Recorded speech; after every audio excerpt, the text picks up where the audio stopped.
Hi అండి, నేను మీ లలితా బీసెట్టి. ఈరోజు నేను చెప్పే టాపిక్ అష్టోత్తర శతనామాల వల్ల ప్రయోజనం ఏంటో తెలుసుకుందామండి.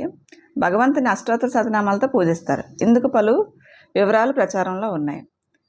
అవి ఏంటంటే, మన శరీరంలో 72,000 నాళ్ళు ఉన్నాయి.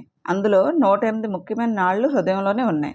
ఈశ్వర సర్వభూతానం హృదయసేజన తిష్టతి అన్న గీతా వచనాన్ని అనుసరించి హృదయమే భగవంతుని నివాసస్థానం. అందుచేతనే భగవంతుని పూజించేటప్పుడు 108 సంఖ్య అనుసరించి నామాన్ని ఉచ్చరించడం, 108 సార్లు మంత్రజపం చేయడం వల్ల ఈ సంప్రదాయం ఏర్పడిందని పెద్దలు అంటారు. జపమాలలో 108 పూసలు ఉండడానికి కూడా కారణం ఇదేనట. మరొక వివరణ ఏంటంటే, 108లో మొదటి 1 పరమాత్మకు సంకేతం, చివరి 8 అష్టప్రకృతులకు సంకేతం, మధ్యలోనే ఉన్న జీవాత్మను సూచిస్తుంది.